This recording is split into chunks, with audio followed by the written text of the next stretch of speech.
हमारे देश में एक खास वर्ग ऐसा है जो स्वतंत्रता सेनानी वीर सावरकर को कायर साबित करने पर तुला हुआ है। वो उन्हें वीर मानता ही नहीं है और ये वो वर्ग है जो महात्मा गांधी को पूरी तरह से धर्मनिरपेक्ष मानता है और सावरकर को सांप्रदायिक मानता है। आजादी के 70 वर्षों तक इसी वर्ग ने वीर सावरकर को इतिहास की किताबों में कभी जगह नहीं मिलने दी। आज वीर सावरकर को लेकर एक नया विवाद शुरू हुआ है और यह विवाद इस दावे पर है कि वीर सावरकर ने महात्मा गांधी के कहने पर अंग्रेजों से माफी मांगी थी। सावरकर से नफरत करने वाले इस वर्ग से सावरकर और महात्मा गांधी की दोस्ती बर्दाश्त नहीं हो रही और वो इस थ्योरी को गलत साबित करने में लगे हैं कि महात्मा गांधी ने कभी वीर सावरकर की मदद करने की कोशिश की थी। आज हम इतिहास के तथ्यों के आधार पर आपको बताएंगे कि सावरकर और महात्मा गांधी के बीच कैसे संबंध थे और आपको वर्ष 1920 में महात्मा गांधी द्वारा लिखा वो लेख भी आज पढ़कर सुनाएंगे जिसमें उन्होंने ये साफ साफ लिखा है कि सावरकर की कोई गलती नहीं है, वो निर्दोष हैं और अंग्रेजों से उन्हें छोड़ देने की उन्होंने अपील की थी। ये इतिहास के वो तथ्य हैं जो आपको स्कूल और कॉलेजों में कभी भी पढ़ाए नहीं गए, इसलिए आपको इसके बारे में पता भी नहीं होगा। ये जो पूरा नया विवाद है ये केंद्रीय रक्षा मंत्री राजनाथ सिंह के एक बयान के बाद शुरू हुआ जिसमें उन्होंने ये कहा कि अंग्रेजी सरकार से माफी मांगने की सलाह वीर सावरकर को महात्मा गांधी ने ही दी थी। ये बातें उन्होंने उदय माहुरकर और चिरायु पंडित की एक पुस्तक जिसका शीर्षक है Veer Savarkar the man who could have prevented partition, इस पुस्तक के विमोचन कार्यक्रम में कही। आप सबसे पहले ये सुनिए कि रक्षा मंत्री ने क्या कहा। सावरकर के खिलाफ झूठ फैलाया गया। बार बार यह बात कही गई कि उन्होंने अंग्रेजी सरकार के सामने अनेकों मर्सी पिटीशन फाइल की, लेकिन सच्चाई है कि मर्सी पिटीशन उन्होंने अपने को रिहा किए जाने के लिए नहीं फाइल की थी। सामान्यतः जो एक कैदी को पूरा अधिकार होता है कि मर्सी पिटीशन फाइल करना चाहे तो वह कर सकता है। महात्मा गांधी ने उन्हें कहा था कि आप मर्सी पिटीशन फाइल करो। महात्मा गांधी के कहने पर उन्होंने मर्सी पिटीशन फाइल की थी और महात्मा गांधी ने अपनी तरफ से यह अपील की थी। उन्होंने कहा था यदि सावरकर जी को रिहा किया जाना चाहिए, जैसे हम शांतिपूर्ण तरीके से आजादी हासिल करने के लिए आंदोलन चला रहे हैं वैसे ही सावरकर जी भी आंदोलन चलाएंगे। यह बात महात्मा गांधी जी ने कही थी, लेकिन उनको बदनाम करने के लिए इस प्रकार की कोशिश की जाती है कि मर्सी पिटीशन फाइल की थी, उन्होंने क्षमा याचना मांगी थी, अपनी रिहाई की बात कही थी। यह सब सारी बातें बेबुनियाद और गलत हैं। बार बार यह बात कही गई कि उन्होंने अंग्रेजी सरकार के सामने अनेकों मर्सी पिटीशन फाइल की, लेकिन सच्चाई है कि मर्सी पिटीशन उन्होंने अपने को रिहा किए जाने के लिए नहीं फाइल की थी। सामान्यतः जो एक कैदी को पूरा अधिकार होता है कि मर्सी पिटीशन फाइल करना चाहे तो वह कर सकता है। महात्मा गांधी ने उन्हें कहा था कि आप मर्सी पिटीशन फाइल करो। महात्मा गांधी के कहने पर उन्होंने मर्सी पिटीशन फाइल की थी। हर देश के अपने आदर्श पुरुष और महापुरुष होते हैं और वहां के लोग इन महापुरुषों में आस्था रखते हैं, इन्हें लेकर विवाद और राजनीति नहीं करते। लेकिन हमारे देश में महापुरुषों को लेकर भी विवाद होते हैं और उन्हें लेकर भ्रम की स्थिति बनाई जाती है। अंग्रेजों के खिलाफ लड़ाई लड़ने वाले क्रांतिकारी विनायक दामोदर सावरकर की भूमिका को लेकर आज भी हमारे देश में, उनके अपने देश में एक वैचारिक संघर्ष चल रहा है। लेकिन आज हम आपको तथ्यों के साथ उनका सही और सच्चा इतिहास बताएंगे। सावरकर ने काला पानी की सजा के दौरान कुल 6 क्षमा याचिकाएं अंग्रेजी सरकार को भेजी थी, इसलिए अब आप ध्यान से ये सुनिएगा क्योंकि ये बातें शायद आपको भी पता नहीं होंगी। सावरकर ने एक नहीं बल्कि 6 बार क्षमा याचिका अंग्रेजी सरकार को भेजी थी, जिसमें 5 याचिकाएं 1911 से लेकर 1919 के बीच भेजी गई, यानी 8 साल में, जबकि एक याचिका वर्ष 1920 में महात्मा गांधी के सुझाव पर भेजी गई थी। लेकिन हमारे देश के कुछ लोग अब यह तर्क दे रहे हैं कि महात्मा गांधी जब वर्ष 1915 में दक्षिण अफ्रीका से भारत आए थे तो उन्होंने वीर सावरकर को माफी मांगने की सलाह कैसे दी, क्योंकि वो खुद भारत में आए हैं 1915 में और सावरकर ने माफी मांगी है 1911 में। तो ये कैसे हुआ? यानी इस मामले में हो यह रहा है कि 2 अलग अलग घटनाक्रम को एक साथ जोड़कर दिखाया जा रहा है। एक घटनाक्रम वर्ष 1911 से 1919 के बीच है, 8 साल का, और दूसरा घटनाक्रम 1919 से 1921 के बीच का है। इसलिए इन दोनों को एक साथ मिलाकर जब पेश करते हैं लोग तो वो एक कंफ्यूजन की स्थिति पैदा करते हैं और हमारे देश के ज्यादातर लोगों ने इतिहास को कभी पढ़ा ही नहीं है, इसलिए वो बहकावे में बड़ी आसानी से आ जाते हैं। इसलिए अब आप सही स्थिति को समझिए। वीर सावरकर को पहली बार वर्ष 1909 में लंदन से गिरफ्तार किया गया था। अंग्रेजों ने उन्हें लंदन से गिरफ्तार किया था, वो लंदन में थे। उन पर महाराष्ट्र के नासिक में ब्रिटिश जिला कलेक्टर AMT जैक्सन की हत्या का षड्यंत्र रचने का आरोप था और उन पर यह भी आरोप था कि उन्होंने ब्रिटिश सरकार के खिलाफ विद्रोह भड़काकर युद्ध जैसी स्थिति पैदा करने की कोशिश की।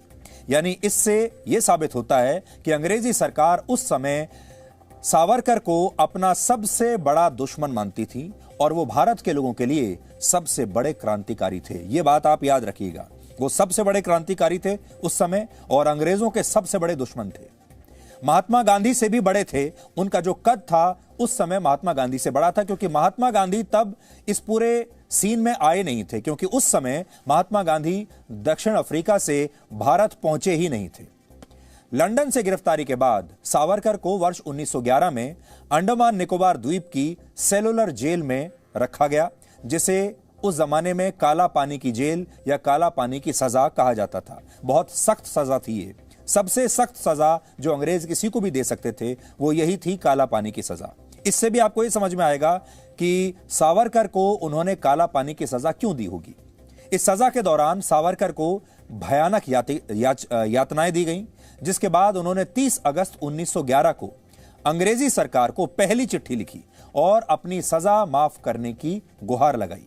लेकिन 3 दिन के बाद ही अंग्रेजों की सरकार ने इस याचिका को खारिज कर दिया। इसके बाद 14 नवंबर 1913 को उन्होंने एक और याचिका दायर की, जिसमें उन्होंने अंग्रेजी सरकार के प्रति विद्रोह न करने का भरोसा दिलाया। हालांकि इस चिट्ठी को सिर्फ एक माफीनामा माना जाए या फिर युद्ध की रणनीति माना जाए, इसे लेकर इतिहासकारों में मतभेद है, क्योंकि सावरकर जानते थे कि जेल में कैद रहकर क्रांति नहीं लाई जा सकती। अगर वो जेल में बंद रह गए तो भारत की आजादी के लिए कुछ नहीं कर पाएंगे और इसके लिए सबसे पहली बात यह है कि उन्हें किसी भी तरह बाहर निकलना है जेल से, चाहे वो माफी मांगकर निकलें, चाहे किसी और तरह का आश्वासन देकर निकलें, लेकिन बाहर निकलना जरूरी है।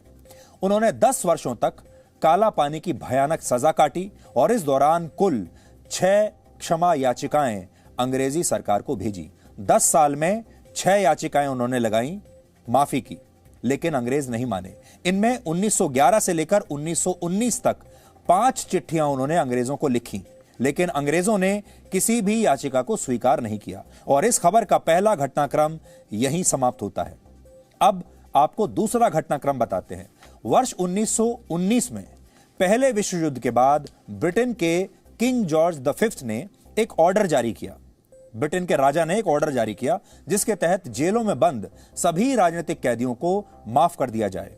यह उस समय ब्रिटेन का भारत के लोगों को एक तोहफा था, क्योंकि पहले विश्व युद्ध के दौरान महात्मा गांधी समेत कई नेताओं ने अंग्रेजों के साथ वफादारी की कस्में खाई थी और कहा था कि विश्व युद्ध में भारत और भारत के लोग, भारत के सैनिक उनका पूरा साथ देंगे। तो यहां पर आपको जो नोट करनी है बात वो ये कि महात्मा गांधी उस समय अंग्रेजों का साथ दे रहे थे और महात्मा गांधी ने कहा था कि भारत के युवाओं को अंग्रेजों की सेना में लड़ना चाहिए विश्व युद्ध में, और इससे अंग्रेज बड़े खुश हुए। इस आदेश के तहत तब अंडमान की सेलुलर जेल से भी बहुत सारे कैदी रिहा हुए इनाम के तौर पर, लेकिन अंग्रेजी सरकार ने यह तय किया कि वो सावरकर और उनके बड़े भाई गणेश दामोदर सावरकर को सजा से माफ नहीं करेंगे, यानी सबको छोड़ देंगे लेकिन इन्हें नहीं छोड़ेंगे। और इसके बाद सावरकर के छोटे भाई नारायण राव सावरकर ने 18 जनवरी 1920 को महात्मा गांधी को एक चिट्ठी लिखी, जिसका जिक्र विक्रम संपत ने, जो ऑथर हैं विक्रम संपत, उन्होंने अपनी पुस्तक Savarkar echoes from a forgotten past के पेज नंबर 359 पर किया है। मैं आपको वो पढ़कर सुनाता हूं वो क्या चिट्ठी थी। अब सावरकर जो चिट्ठी लिख रहे हैं महात्मा गांधी को, उन्होंने लाहौर से लिखी है। ये लाहौर से महात्मा गांधी ने चिट्ठी लिखी उनको वापस। पहले हम आपको ये बताते हैं कि सावरकर ने क्या चिट्ठी लिखी। देखिए, सावरकर उनको लिख रहे हैं महात्मा गांधी को Yesterday, I was informed by the government of India that Savarkar brothers were not included in those that are to be released. यानी जिन लोगों को रिहा किया जा रहा है उनमें सावरकर बंधुओं का नाम नहीं है. It is now clear that Indian government have decided not to release them. Please let me hear from you as to how to proceed in such circumstances. They have already undergone a rigorous sentence for more than 10 years in the Andamans and their health is utterly shattered. At least a change to some Indian jail of better climate is the most essential for them. I hope that you will let me know what you mean to do in this matter. तो ये चिट्ठी है जो सावरकर के भाई ने महात्मा गांधी को लिखी और वो कह रहे हैं कि महात्मा गांधी को उन्होंने ये चिट्ठी लिखी है एक वकील के तौर पर. उनसे उन्होंने कानूनी सलाह मांगी है कि मेरे भाइयों को नहीं छोड़ा जा रहा है, उनकी हालत बहुत ख़राब है, उनकी सेहत स्वास्थ्य बहुत ख़राब होता चला जा रहा है, उनका जो वज़न है वो कम हो गया है. अगर अंग्रेज़ छोड़ना नहीं चाहते तो कम से कम एक ऐसी जेल में भेज दें जहां का मौसम ठीक ठाक हो तो उनकी जान बच जाएगी. तो ये उन्होंने चिट्ठी लिखी महात्मा गांधी को और उनसे पूछा कि आप हमें सलाह दीजिए कि हमें क्या करना चाहिए. एक हफ्ते के बाद महात्मा गांधी ने 25 जनवरी 1920 को इसी चिट्ठी का जवाब दिया. इसमें वो लिखते हैं कि मुझे तुम्हारी चिट्ठी मिल चुकी है. वो लिख रहे हैं डॉक्टर सावरकर को, जो कि वीर सावरकर के दूसरे भाई थे. कह रहे हैं, डियर डॉक्टर सावरकर, मुझे आपकी चिट्ठी मिल चुकी है. इस मामले में कोई भी सलाह देना बड़ा मुश्किल है, लेकिन मैं आपको एक सुझाव दूंगा कि आप एक विस्तृत याचिका तैयार कीजिए जिसमें तथ्यों को इस तरह से पेश किया गया हो जिससे सावरकर एक राजनीतिक कैदी साबित हो जाए. इससे लोगों का ध्यान भी इस मामले पर जाएगा. तो चिट्ठी है 25 जनवरी 1920 की, डेडलाइन है लाहौर और ये महात्मा गांधी ने उनको लिखी है. I have your letter, it is difficult to advise you. I suggest, however, your framing a brief petition setting forth the facts of the case, bringing out in clear relief the fact that the offense committed by your brother was purely political. फिर आगे वो ये भी लिख रहे हैं, meanwhile, as I have said to you in an earlier letter, I am moving in the matter in my own way. यानी मैं इस मामले में अपने हिसाब से भी आपकी मदद करने की कोशिश करूंगा. ऐसा उन्होंने इस चिट्ठी में लिखा है जो अभी मैंने आपको पढ़कर सुनाई. दोनों की चिट्ठी. महात्मा गांधी के सुझाव के बाद सावरकर ने अपनी छठी और आखिरी याचिका अंग्रेजी सरकार को भेजी. वैसे ही भेजी जैसा महात्मा गांधी ने सजेस्ट किया था, क्योंकि आप जानते हैं मोहनदास करमचंद गांधी एक बहुत अच्छे वकील भी थे और उन्होंने एक कानूनी सलाह दी अपने हिसाब से. इसके बाद सावरकर ने यह आखिरी चिट्ठी उसी हिसाब से अंग्रेजों को भेजी, जिसके बाद में बाकी याचिकाओं की तरह इस याचिका को भी अंग्रेजों ने खारिज कर दिया. यानी ये भी उन्होंने मानी नहीं. 25 जनवरी की अपनी चिट्ठी में महात्मा गांधी ने सावरकर के छोटे भाई को एक और बात लिखी थी. उन्होंने कहा था कि जैसा कि मैं आपको पहले भी बता चुका हूं कि मैं भी इस दिशा में पहले से काम कर रहा हूं. यानी महात्मा गांधी भी सावरकर की रिहाई की कोशिशें कर रहे थे और इसके लिए उन्होंने यंग इंडिया नामक अखबार में एक लेख लिखा और इस लेख का शीर्षक था सावरकर ब्रदर्स. अब आपको मैं वो पढ़कर भी बताता हूं कि उन्होंने उसमें क्या लिखा. इसमें उन्होंने लिखा कि यह पूरी तरह स्पष्ट है कि हिंसा के जो आरोप सावरकर और उनके बड़े भाई पर लगे हैं वो साबित नहीं हुए हैं और उन्हें ब्रिटेन के किंग जॉर्ज फिफ्थ के आदेश पर छोड़ देना चाहिए. सावरकर और महात्मा गांधी एक दूसरे को पहले से जानते थे. जब सावरकर लंदन में कानून की पढ़ाई कर रहे थे और वहां इंडियन हाउस में रहते थे, जो कि एक तरह का हॉस्टल था, तब महात्मा गांधी उनसे मिलने के लिए वहां गए थे. तो दूसरी बात जो आपको नोट करने वाली है वो ये कि सावरकर और मोहनदास करमचंद गांधी एक दूसरे को पहले से जानते थे और इनकी जो पहली मुलाकात है वो लंदन में हुई थी.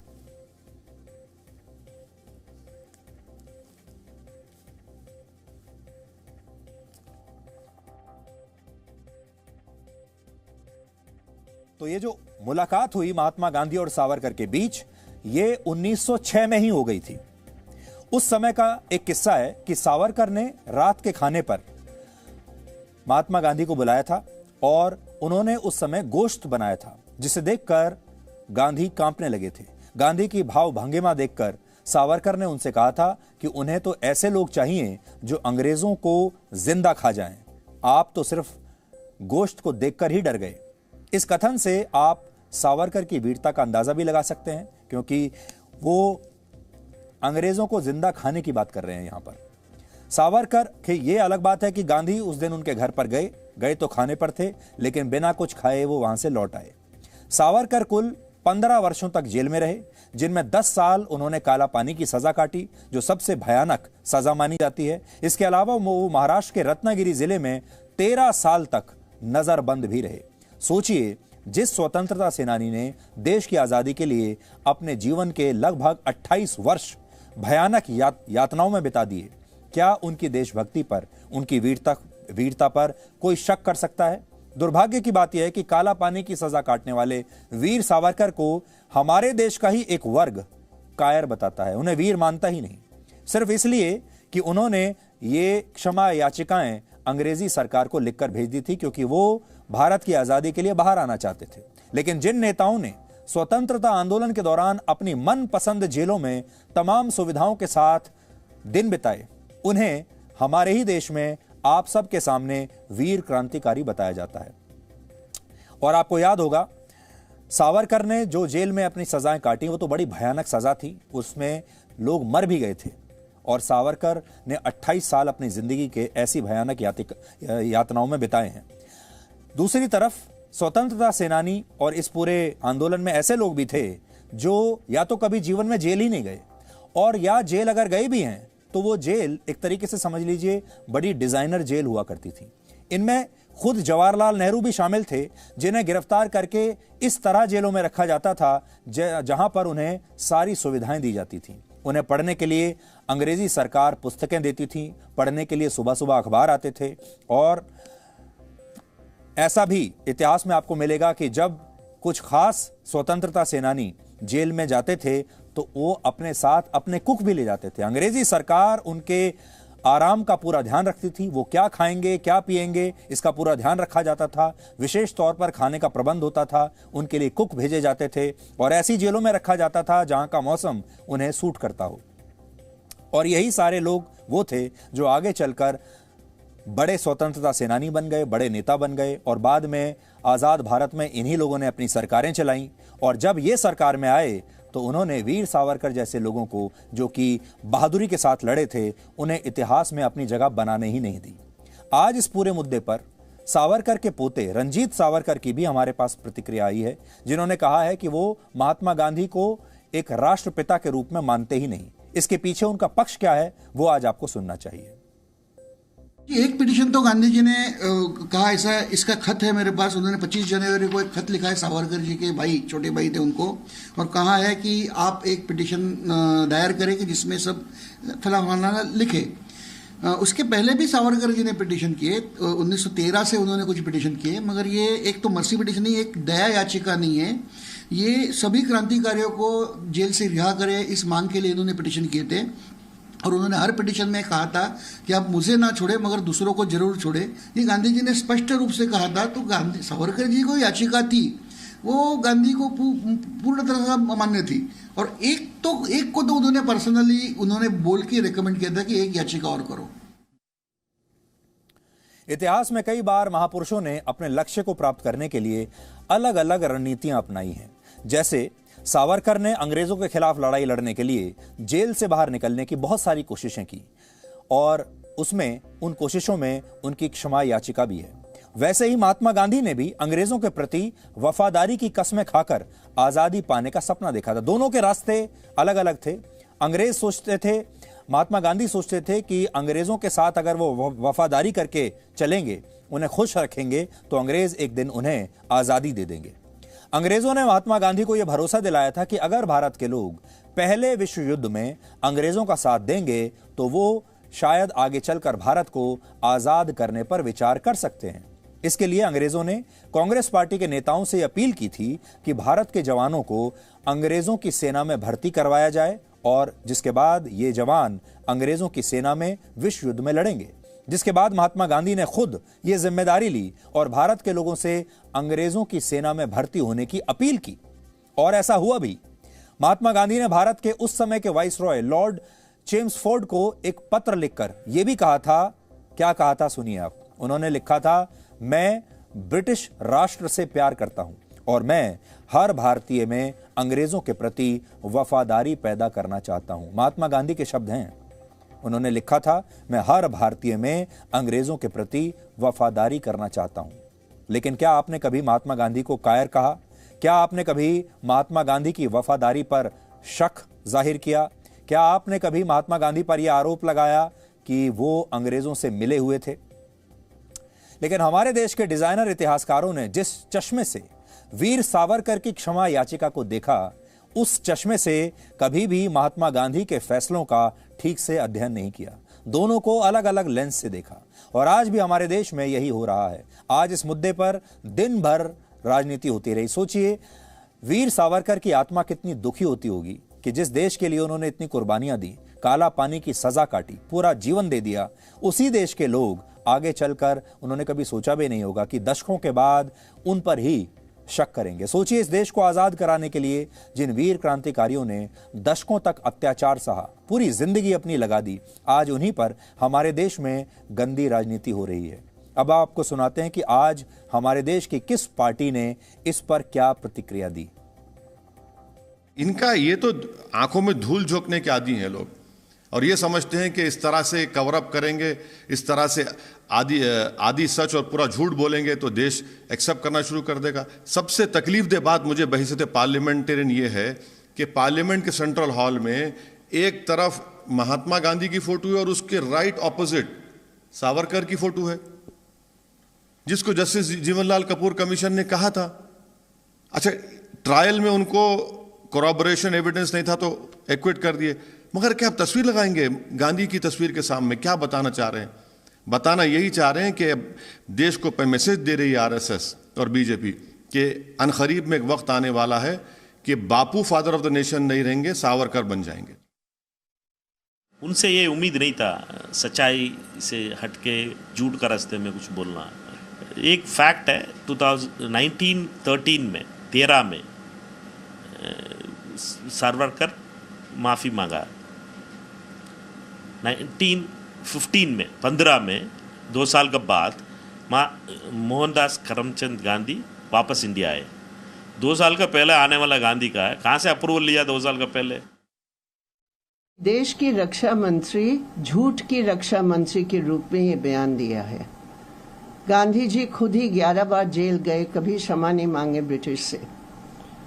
सावरकर की एक मर्सी पिटिशन ने बार मर्सी पिटिशन ब्रिटिश के सामने, हुकूमत के सामने बोले कि हम आपके पुत्र हैं। ये गांधी जी का भाषा है।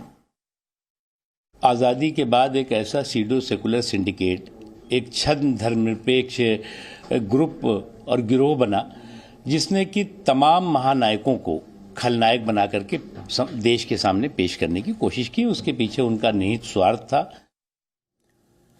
सावरकर पर नई पुस्तक लिखने वाले लेखक उदय माहुरकर ने भी आज इस मुद्दे पर हमसे बात की, क्योंकि ये जो नया विवाद है ये उनकी पुस्तक के बाद ही शुरू हुआ है। और उनका भी यही कहना है कि गांधी की सलाह पर सावरकर ने 1920 में क्षमा याचिका दायर की थी। उन्होंने ये भी बताया कि हमारे देश का एक वर्ग कांग्रेस से, जो हमारे देश का जो एक वर्ग है वो सावरकर से इतना चिढ़ता क्यों है।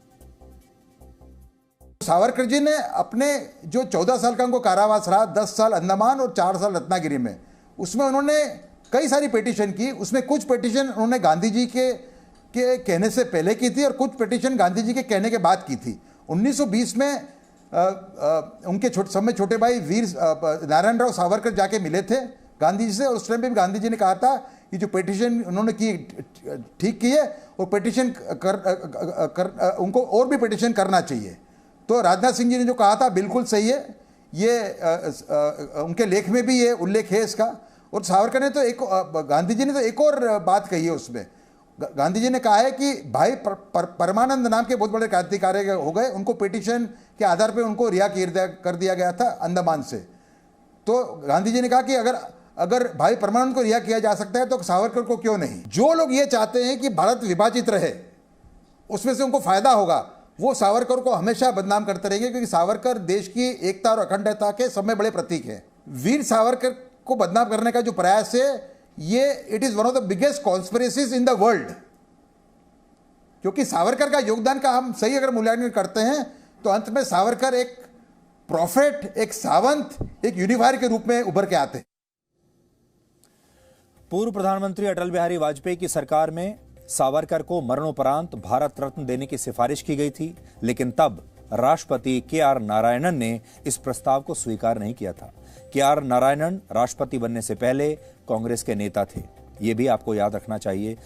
और अब आपने ये देख लिया कि सावरकर को वीर मानने के लिए हमारे देश का एक वर्ग बिल्कुल आज भी तैयार नहीं है।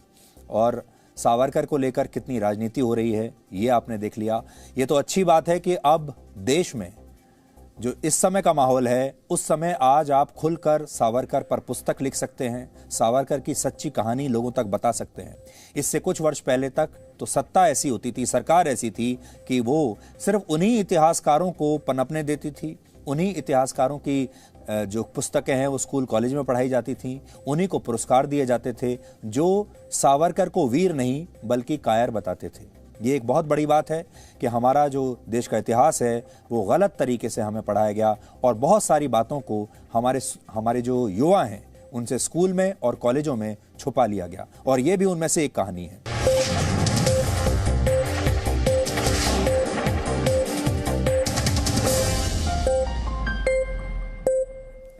Presenting B News app, available on Google Play and App Store. Download it now.